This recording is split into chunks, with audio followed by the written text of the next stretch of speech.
All right, y'all, welcome to the show. So today we'll get into dissent within the State Department.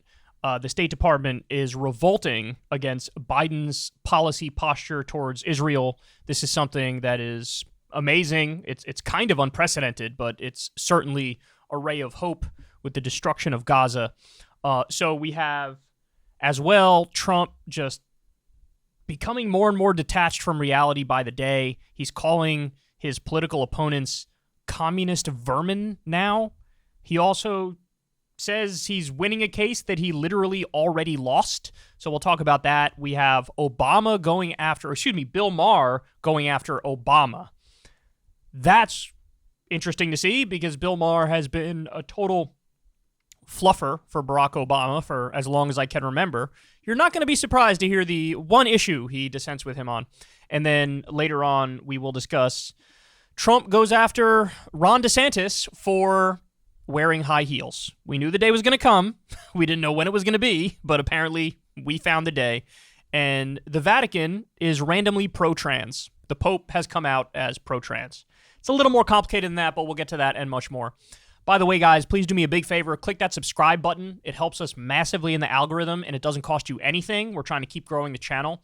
And also, please consider, if you can, supporting the channel, because I've never had a conversation with an advertiser. I'm very proud of that fact. But also, a lot of my segments, my big, long segments on Israel and Gaza are getting demonetized. And, sometimes I even fear that they're just going to pull them down because some of the stuff is gory and got so many elements in them. It could be hit for a copyright thing over any of a number of different things I've shown you. So hook a brother up, please, if you can. Patreon link below. Also, we have the Crystal Kyle and Friends. You can subscribe to that below as well, or you can tip on YouTube with the thanks button.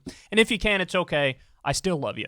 All right, let's go ahead and dive into this here. So this is wild, man. This is kind of unprecedented, or at least insofar as I've seen. This is the only issue where I've seen the State Department really do an about-face and turn on the executive branch over a policy direction that they've taken. So they say, scoop, internal State Department memo blasts Biden and U.S. policy on Israel-Hamas war.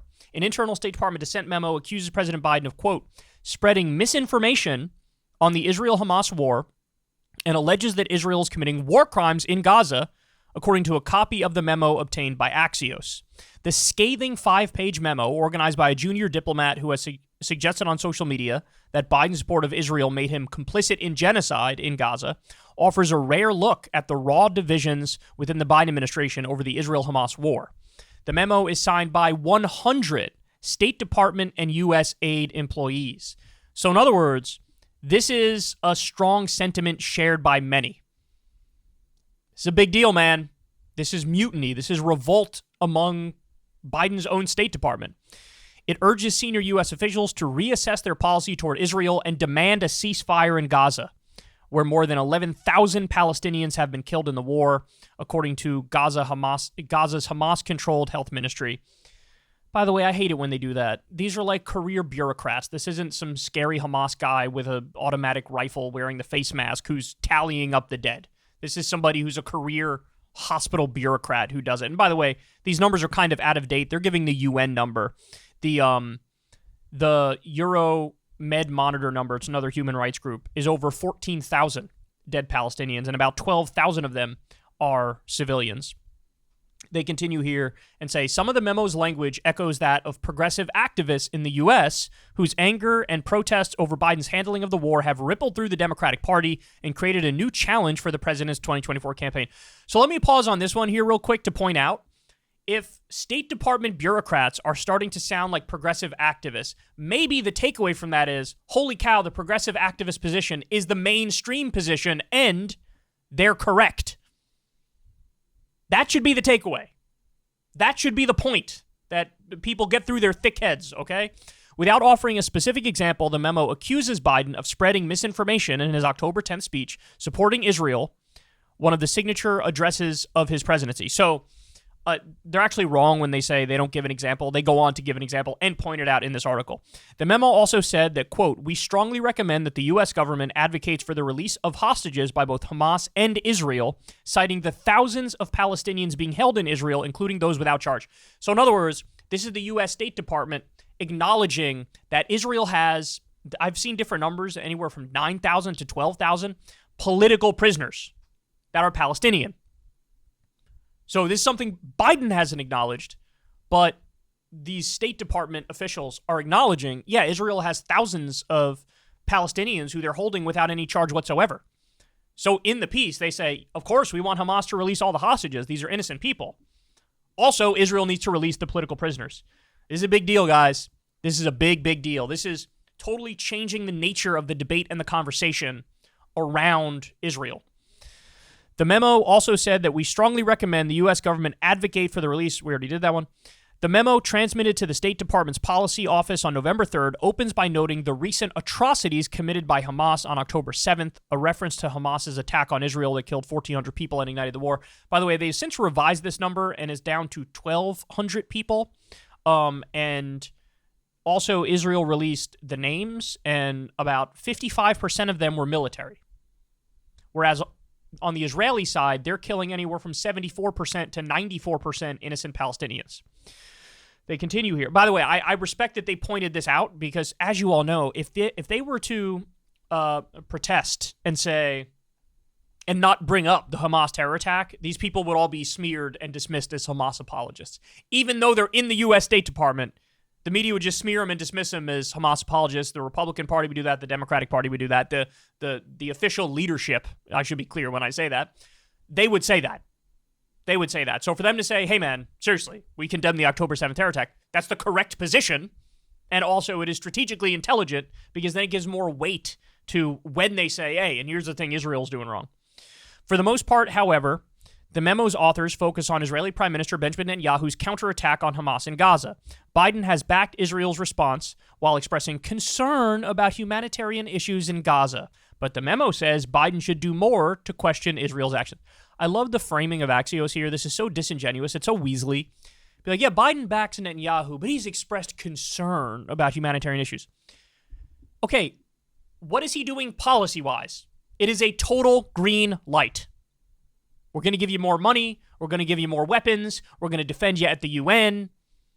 We're going to visit you multiple times to show solidarity and unity. So, please, can you bomb fewer civilians? I'd really appreciate that. Thank you very much. Can we do a humanitarian pause for 4 hours so we send in some food and water and then you keep bombing? Oh, no, you don't want to do that? Okay, that's fine. Like, this is what's going on. And they're acting like it's some real dissent from Biden. It is not. It is not real dissent. Those actions, which have included cutting off electricity, limiting aid, and carrying out attacks that have displaced hundreds of thousands of Palestinians, all constitute war crimes and or crimes against humanity under international law, the memo alleges. So let's be clear. What they're saying here is just fact. Like, this is just fact. Israel is violating international law. It's not really a close call. But again, to say this from within the State Department is a big, big deal. Yet we have failed to reassess our posture towards Israel, the memo states. We doubled down on our unwavering military assistance to the Israeli government without clear or actionable red lines. They've literally said multiple times, there are no red lines. Blinken has said that multiple times. And this is after thousands of Palestinian children were already killed. No red lines. Throughout the document, there are broader critiques of U.S. policy in the Middle East and what the authors call a failure to advance a viable path to a two-state solution in the conflict between Israel and Palestinians, which Biden has said he supports. So that's another interesting point here. In other words, this is not like campus left-wing activists who typically they support a one-state democratic equal rights for all solution.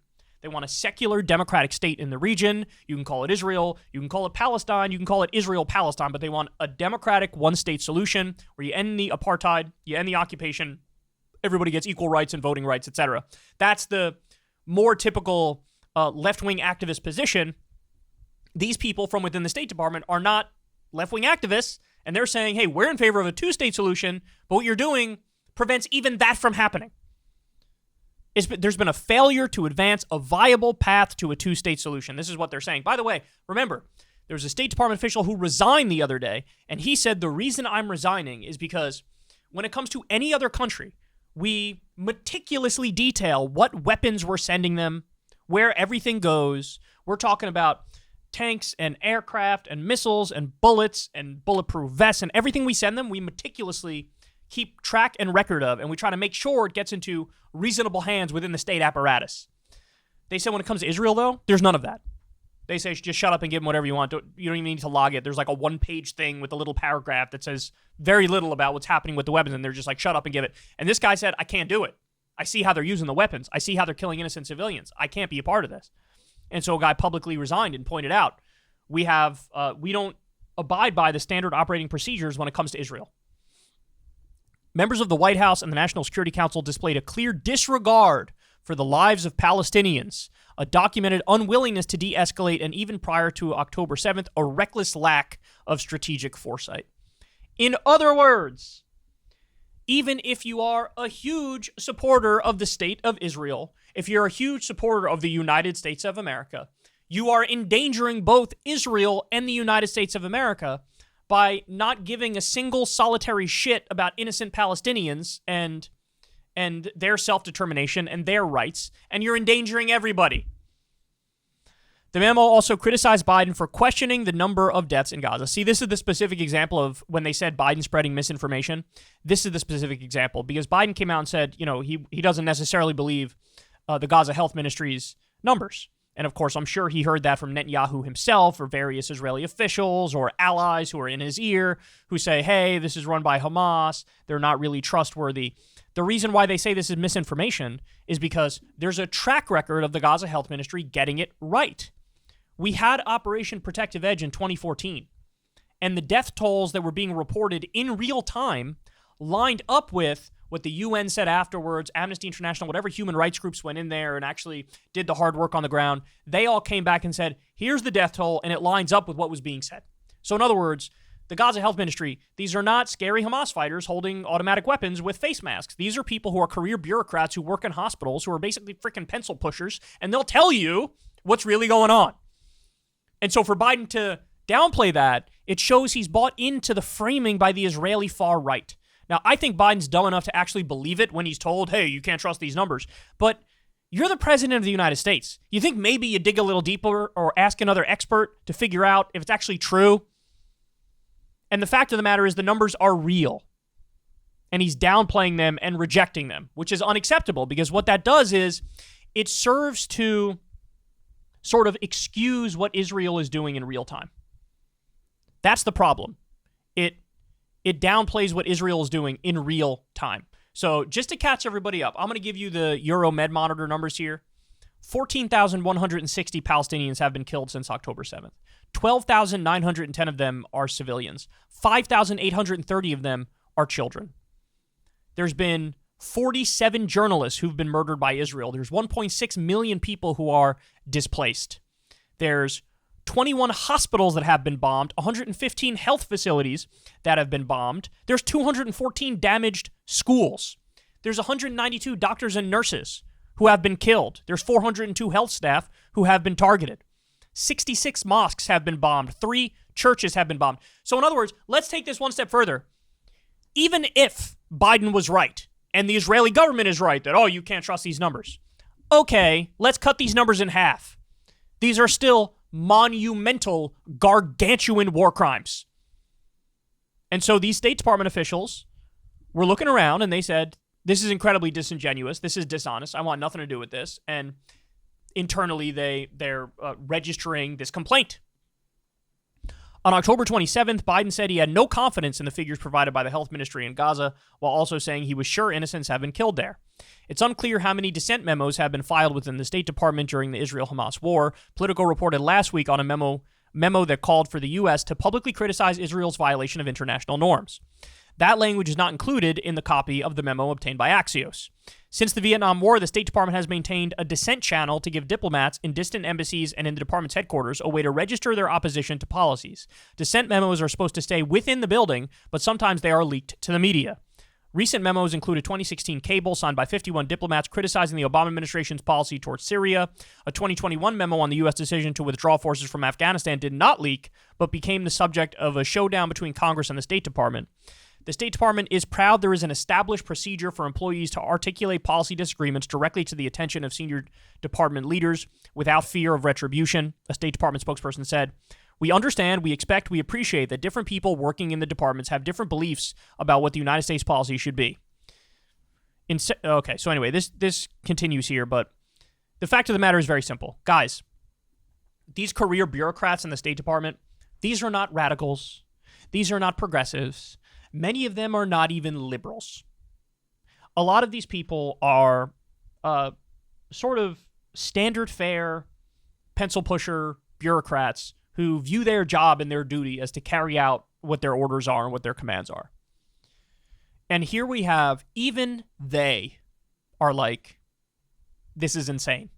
What we're doing in Gaza is ridiculous. Our endless support of war crime after war crime is a tragedy and a crime in and of itself, right?